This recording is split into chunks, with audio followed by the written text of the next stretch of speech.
Hello everyone, I am Damayanti. Welcome to my YouTube channel. एवं मु आलोचना करी +3 first semester Odia honours short question. मु केवल एग्जाम रे पढ़ा परी इम्पोर्टेंट क्वेश्चन गुड़िक आलोचना करी।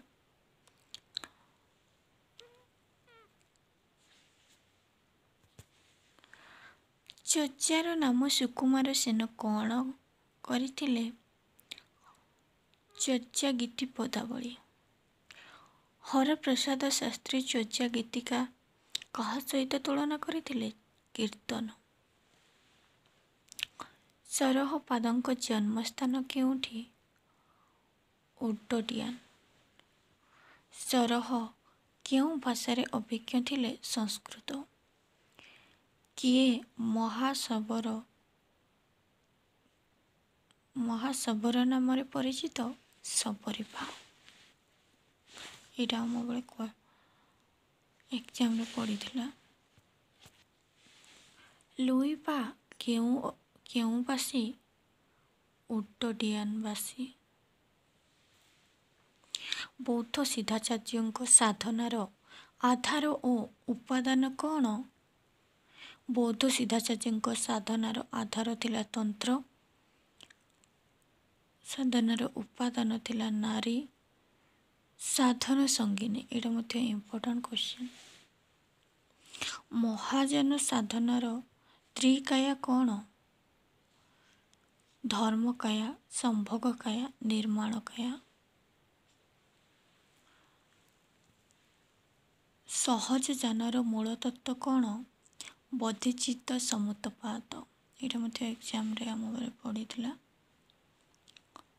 महाप्रसाद हरप्रसाद शास्त्री नेपाल दरबार 1916 मसीह बौद्धगान और दोहा नामक एक ग्रंथ प्रकाश करथिले। केउठारु से हरप्रसाद शास्त्री केउठारु और केबे बौद्धगान दोहा ग्रंथ प्रकाश करथिले? 1916 मसीह। एटा मध्य एग्जाम रे पड़े। चर्चा भाषा मैथिली बोली किए कहिथिले? जयकांत मिश्र।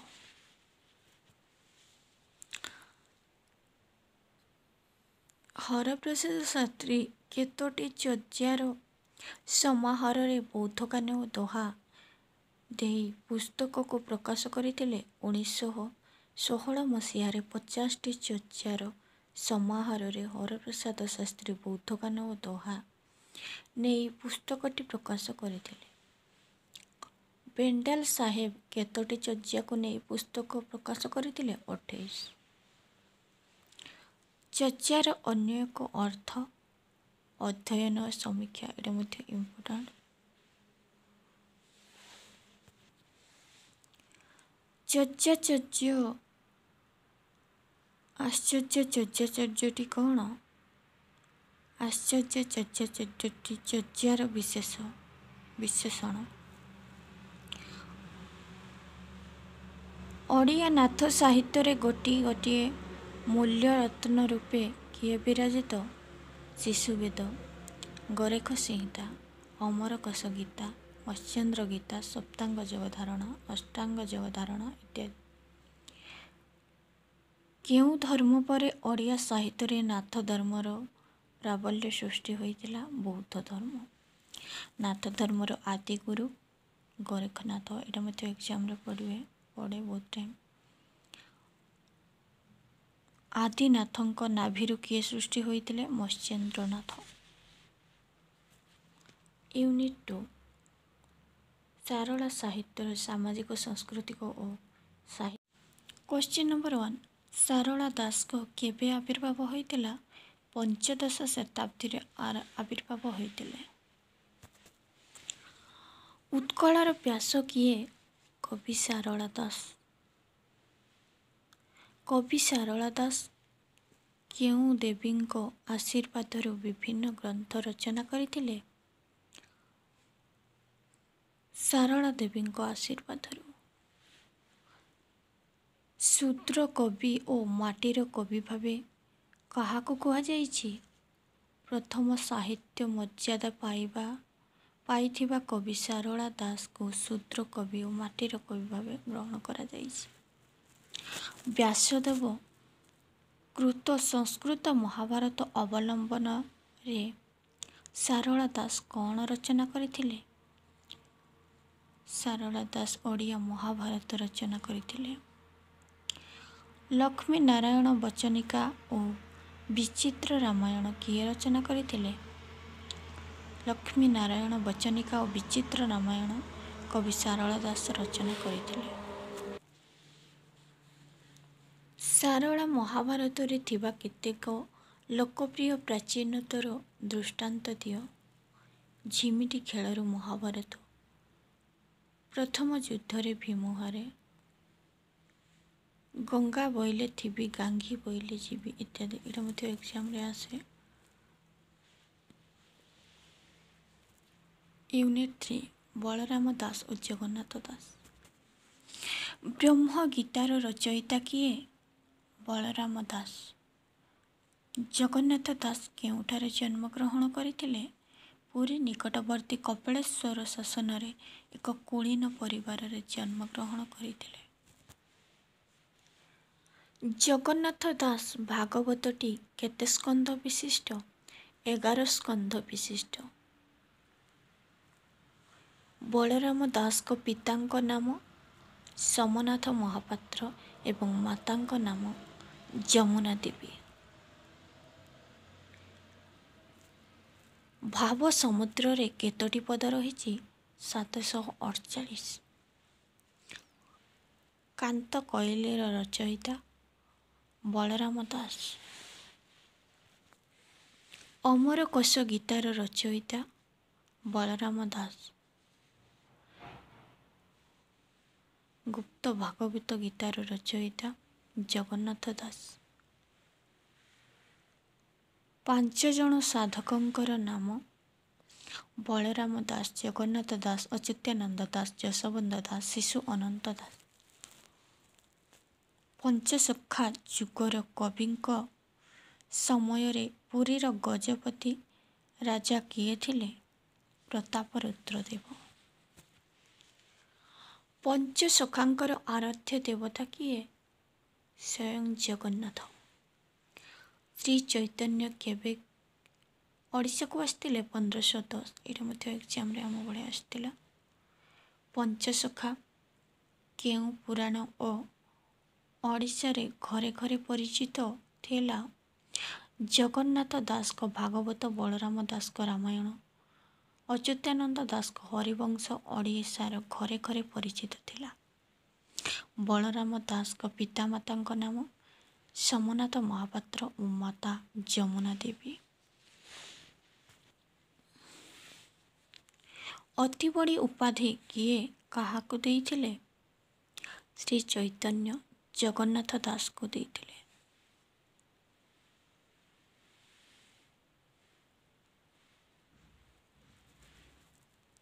ଅମରକୋଷ ଗୀତାର ରଚୟିତା କିଏ? ଏଥିରେ କେଉଁ ଭକ୍ତିର ନିଦର୍ଶନ ମିଳେ? ଅମରକୋଷ ଗୀତାର ରଚୟିତା ବଳରାମ ଦାସ। ଏଥିରେ ଜ୍ଞାନ ମିଶ୍ରା ଭକ୍ତି ନିଦର୍ଶନ ମିଳେ।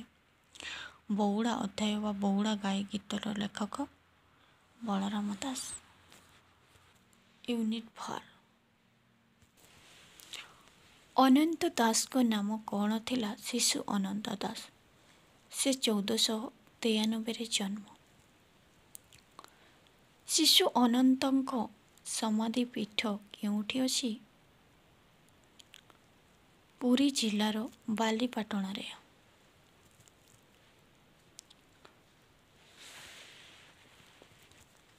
ଅନନ୍ତ ଦାସଙ୍କ ପିତାମାତାଙ୍କ ନାମ ପିତା କପିଳ ମହାନ୍ତି, ମାତା ଗୌରୀ ଦେବୀ।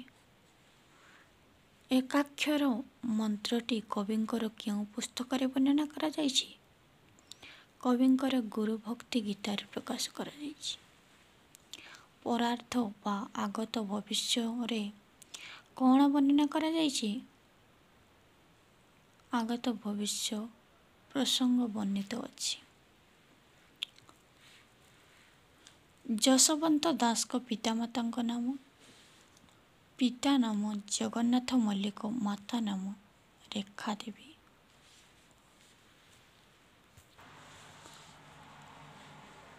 ଯଶୋବନ୍ତ ଦାସ କେଉଁଠି ଜନ୍ମଗ୍ରହଣ କରିଥିଲେ? ଅଡ଼ଙ୍ଗ ଜିଲ୍ଲାର ନନ୍ଦୀଗ୍ରାମରେ 1487ରେ ଜନ୍ମଗ୍ରହଣ କରିଥିଲେ। ଯଶୋବନ୍ତଙ୍କ ଗାଦି କେଉଁଠି? ଅଡ଼ଙ୍ଗଗଡ଼ରେ। ଗୋବିନ୍ଦ ଚନ୍ଦ୍ର ଟୀକାରେ କେଉଁ ରସ ପ୍ରସଙ୍ଗ ବର୍ଣ୍ଣିତ? ଭକ୍ତି ରସ ଓ କରୁଣ ରସ। ଅଡ଼ଙ୍ଗଗଡ଼ ମାଳିକାଟିର ରଚୟିତା ଯଶୋବନ୍ତ ଦାସ। ଯଶୋବନ୍ତ ଦାସଙ୍କ କେତେ ଜଣ ଶିଷ୍ୟ ଥିଲେ? 750 ଶିଷ୍ୟ ଥିଲେ। ଅଚ୍ୟୁତାନନ୍ଦ ଦାସ କେବେ ଜନ୍ମଗ୍ରହଣ କରିଥିଲେ? 1485। ଅଚ୍ୟୁତାନନ୍ଦଙ୍କ ଗୁରୁଙ୍କ ନାମ? ସନାତନ। ଗୁରୁଭକ୍ତି ଗୀତା କେତେ ଭାଗରେ ବିଭକ୍ତ? 3 ଭାଗରେ। ପେପର 2 ୟୁନିଟ୍ 1 ମଧ୍ୟଯୁଗୀୟ ଓଡ଼ିଆ ସାହିତ୍ୟର ପୃଷ୍ଠଭୂମି। ସୂର୍ଯ୍ୟବଂଶ ରାଜତ୍ୱ କାଳରେ ଓଡ଼ିଆ ଜାତି ତା'ର ରାଜ୍ୟସୀମା କେଉଁଠାରୁ କେଉଁ ପର୍ଯ୍ୟନ୍ତ ଥିଲା? ସୂର୍ଯ୍ୟବଂଶୀ ରାଜତ୍ୱ କାଳରେ ଓଡ଼ିଆ ଜାତି ତା'ର ରାଜ୍ୟସୀମା ଗଙ୍ଗାଠାରୁ ଗୋଦାବରୀ ନଦୀ ପର୍ଯ୍ୟନ୍ତ ଥିଲା। ପ୍ରତାପରୁଦ୍ରଙ୍କ ମନ୍ତ୍ରୀ କିଏ ଥିଲେ? ଗୋବିନ୍ଦ ବିଦ୍ୟାଧର। ରୀତିଯୁଗ କେତେ ଖ୍ରୀଷ୍ଟାବ୍ଦରୁ କେତେ ଖ୍ରୀଷ୍ଟାବ୍ଦ ପର୍ଯ୍ୟନ୍ତ? 1650ରୁ 1880।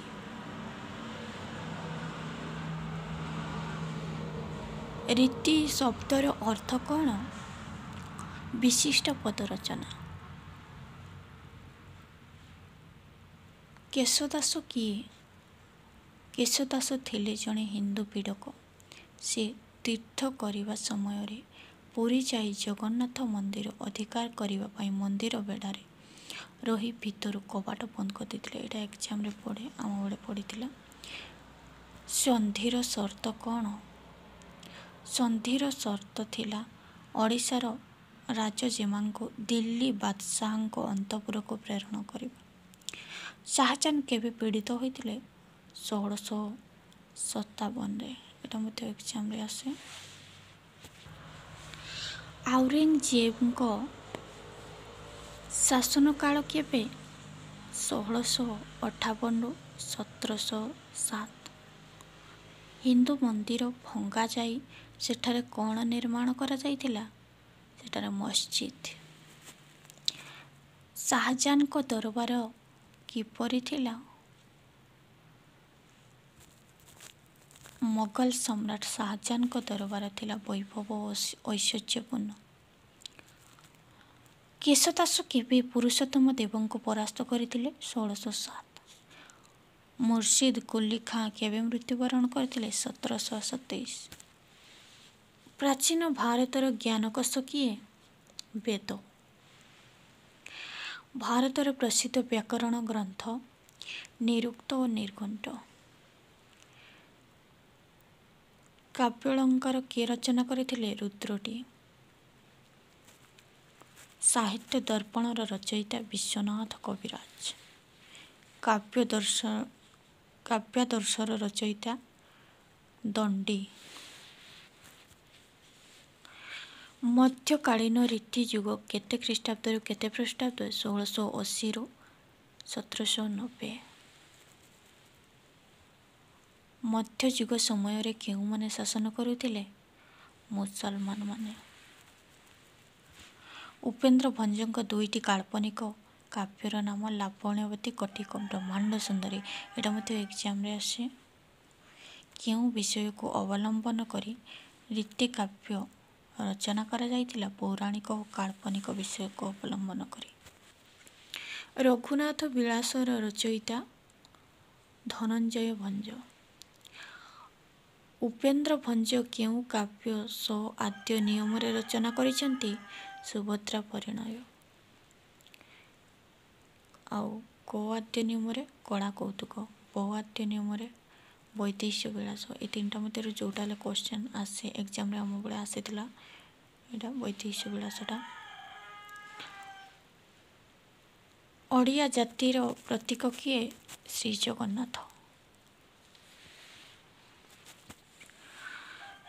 ଶବ୍ଦ ଓ ଅର୍ଥରେ କାବ୍ୟର କ'ଣ ନିହିତ ରହିଥାଏ? କାବ୍ୟର ସୌନ୍ଦର୍ଯ୍ୟ ନିହିତ ରହିଥାଏ। କଳ୍ପଲତା କାବ୍ୟର ରଚୟିତା ଅର୍ଜୁନ ଦାସ। ପ୍ରେମ ଭକ୍ତି ଗୀତାର ଅର୍ଥ କ'ଣ? ଲୀଳାମୟ କୃଷ୍ଣଙ୍କ ପ୍ରତି ଗଭୀର ଭକ୍ତି ହେଉଛି ପ୍ରେମ ଭକ୍ତି। ବୈଷ୍ଣବ ଶାସ୍ତ୍ରରେ ଭାବ କେତେ ପ୍ରକାରର? କ'ଣ କ'ଣ? ଭାବ 5 ପ୍ରକାରର। 2ଟି ବୈଷ୍ଣବ କାବ୍ୟର ନାମ ପୂର୍ଣ୍ଣମଚନ୍ଦ୍ର, ଛନ୍ଦାବତୀ ଦାସୀ ଓ ପୂର୍ଣ୍ଣତଚନ୍ଦ୍ର। ଈଶ୍ୱର ପ୍ରାପ୍ତି କିପରି ହୋଇଥାଏ? ଜ୍ଞାନ ଓ ଭକ୍ତି ଧର୍ମରେ ଈଶ୍ୱର ପ୍ରାପ୍ତି ହୋଇଥାଏ। ୟୁନିଟ୍ 2। ମଧ୍ୟଯୁଗୀୟ ଓଡ଼ିଆ କାବ୍ୟ ସାହିତ୍ୟ କିପରି ହୋଇଥିଲା? ମୁଖ୍ୟତଃ କାହାଣୀ ପ୍ରଧାନ ହୋଇଥିଲା। ରୀତି କାବ୍ୟ ରଚନା କଲାବେଳେ କିପରି ଚରିତ୍ର ନିଆଯାଏ? ସାମନ୍ତୀୟ ବା ଦେବଗଣ ଚରିତ୍ରକୁ ନେଇ ଏଗୁଡ଼ିକ କାବ୍ୟ ରଚନା କରାଯାଇଥିଲା। ଶୃଙ୍ଗାର କେତେ ଭାଗରେ ବିଭକ୍ତ? ସମ୍ଭୋଗ ଓ ବିପ୍ରଲଙ୍ଗ ଭାବେ 2 ଭାଗରେ ବିଭକ୍ତ। ରୀତି କାବ୍ୟଗୁଡ଼ିକ କିପରି ଥିଲା? ସାଧାରଣତଃ ମିଳନାତ୍ମକ ଥିଲା। ଆନନ୍ଦ ଓ ସୁଖ ଥିଲା କାବ୍ୟ ପଠନର ଉଦ୍ଦେଶ୍ୟ। କାବ୍ୟ ଯୁଗରେ ପଞ୍ଚମୀ ବିଭକ୍ତି କ'ଣ ହୁଏ? କାବ୍ୟ ଯୁଗରେ ପଞ୍ଚମୀ ବିଭକ୍ତିରେ ଆକାଶରୁ ହୁଏ, ଅନୁଭବରୁ, ଲାଜରୁ। କାବ୍ୟ ଯୁଗରେ ସିନା ପ୍ରତ୍ୟୟ ଯୋଗ ହୋଇ କ'ଣ ହୋଇଥାଏ? ସିନା ପ୍ରତ୍ୟୟ ଯୋଗ ହୋଇ ସମ୍ପାଦିକା ସିନା, ଆଇଲେ ସିନା ଇତ୍ୟାଦି। ସଙ୍ଗୀତ କଳାର ଉତ୍ପତ୍ତି କିପରି ହୋଇଥାଏ? ଭାରତୀୟ ପରମ୍ପରାରେ ସଙ୍ଗୀତ କଳା ବ୍ୟାପକ ଅର୍ଥରେ ବ୍ୟବହୃତ। ସଙ୍ଗୀତ ରତ୍ନାକର ମତରେ ଗୀତ, ବାଦ୍ୟ ଓ ନୃତ୍ୟ ସମ୍ମିଶ୍ରଣରେ ସଙ୍ଗୀତ କଳାର ଉତ୍ପତ୍ତି। ଛାନ୍ଦ କେଉଁ ଶବ୍ଦରୁ ନିଷ୍ପନ୍ନ? ଛାନ୍ଦ ଛନ୍ଦ ଶବ୍ଦରୁ ନିଷ୍ପନ୍ନ। ଅର୍ଥ ଶବ୍ଦକୁ ନେଇ ଅଳଙ୍କାର କେତେ ଭାଗରେ? 2 ଭାଗରେ। ଶବ୍ଦାଳଙ୍କାର ଓ ଅର୍ଥାଳଙ୍କାର। ଭାରତୀୟ ସଙ୍ଗୀତର ମୂଳଧାରା କିଏ? ସାମବେଦ। ଗାନ କରୁଥିବା ବ୍ୟକ୍ତି କିପରି ପରିଚିତ? ଉଦ୍ଗାତା।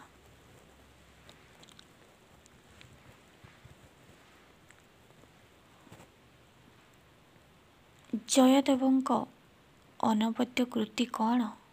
ଗୀତଗୋବିନ୍ଦ।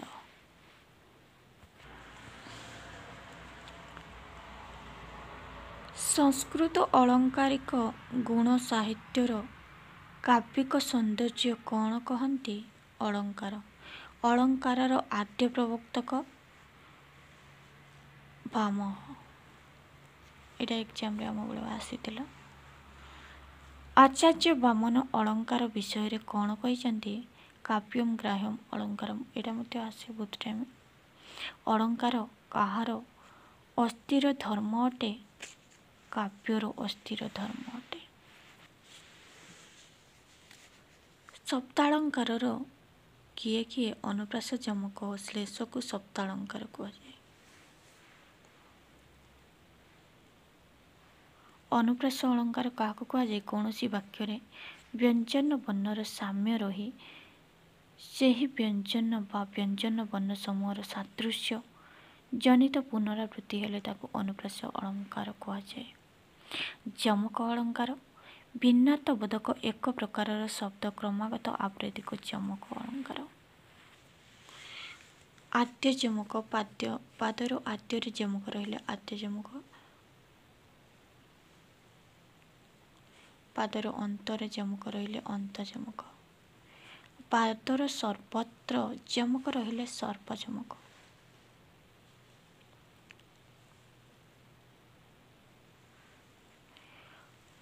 ଉପମା ଅଳଙ୍କାର କାହାକୁ କୁହାଯାଏ? କାବ୍ୟରେ ସମଧର୍ମ ବିଶିଷ୍ଟ ଉପାଦାନ ଓ ଉପମୟର ସାଦୃଶ୍ୟ କଥିତ ହେଲେ ଉପମା ଅଳଙ୍କାର ହୁଏ।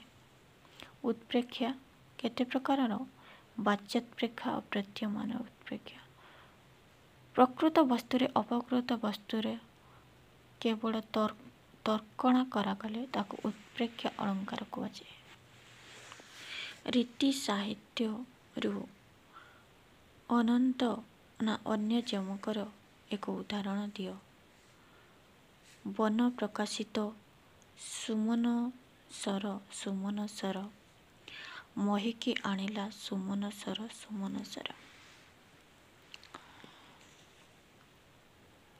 ରୀତି ସାହିତ୍ୟରୁ ଅଭଙ୍ଗ ଶ୍ଳେଷର ଉଦାହରଣ। ବିଭ୍ରାଜିତ ଭାରି ଝରି ତାରା ଭବ ଚହିଁ ବିଶେଷିତ ଜ୍ୟୋତିର୍ବିଦ ରକ୍ଷପତି ତହିଁ।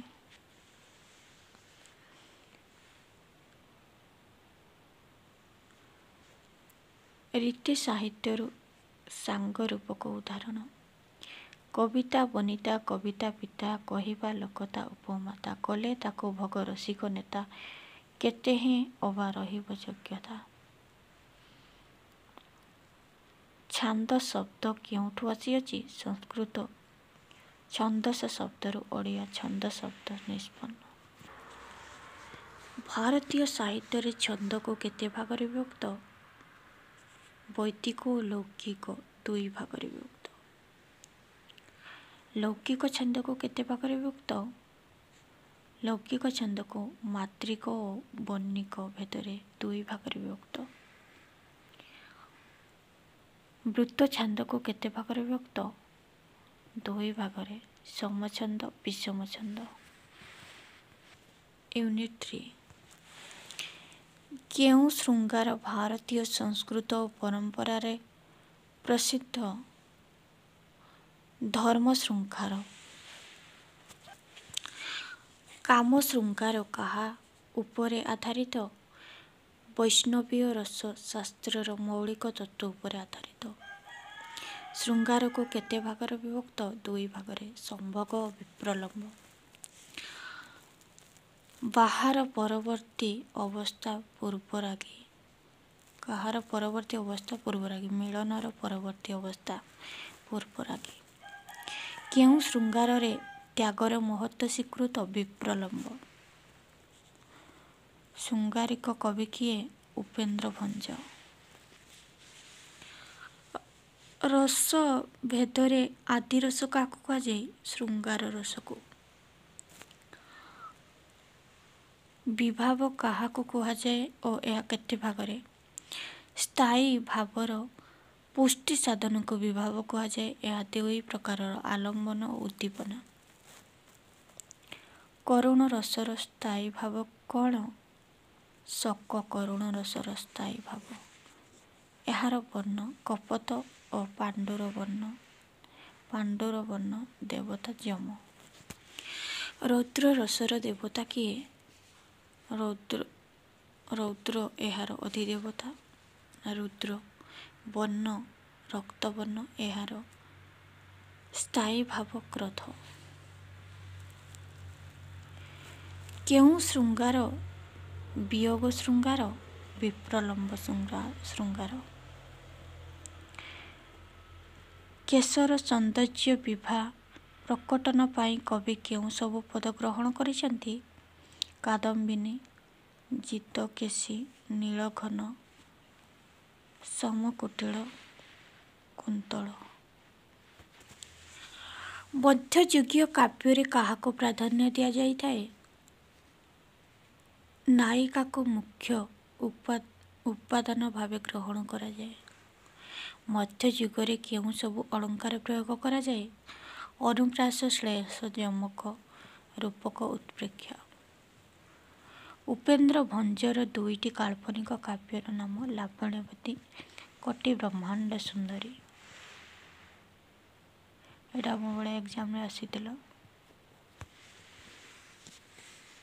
ଛାନ୍ଦଭୂଷଣ କାବ୍ୟର ଛାନ୍ଦ କେତୋଟି? 34। ଏଇଟା ମଧ୍ୟ ଏକ୍ଜାମରେ ଆସେ ବହୁତ ଟାଇମ୍। ରୀତି ସାହିତ୍ୟରେ କେଉଁ ରସକୁ ଅଧିକ ପ୍ରାଧାନ୍ୟ ଦିଆଯାଇଛି? ଶୃଙ୍ଗାର ରସକୁ। ଧନଞ୍ଜୟ ଭଞ୍ଜଙ୍କ ଦୁଇଟି କାବ୍ୟର ନାମ? ଇଚ୍ଛାବତୀ, ଅନଙ୍କରେଖା। ୟୁନିଟ୍ 4। କବିସୂର୍ଯ୍ୟ ବଳଦେବ ରଥଙ୍କ ଶ୍ରେଷ୍ଠ ନାମ?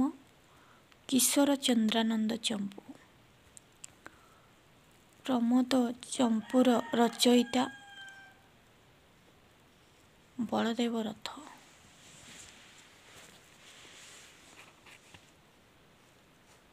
ଚଉତିଶାକୁ କେତେ ଭାଗରେ ବିଭକ୍ତ? 5 ଭାଗରେ।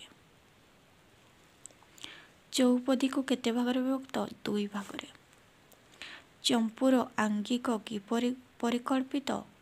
ଗଦ୍ୟ ଓ ପଦ୍ୟ ମିଶ୍ରିତ। ରାମାୟଣ ଚମ୍ପୁର ରଚୟିତା? ବନମାଳୀ ଦାସ। ଦୁଇଟି ଚଉତିଶାର ନାମ? କଳସା ଚଉତିଶା, କମଳଲୋଚନ ଚଉତିଶା। ପ୍ରବନ୍ଧ ପୂର୍ଣ୍ଣଚନ୍ଦ୍ର ପୁସ୍ତକର ରଚୟିତା? ଯଦୁମଣି ମହାପାତ୍ର।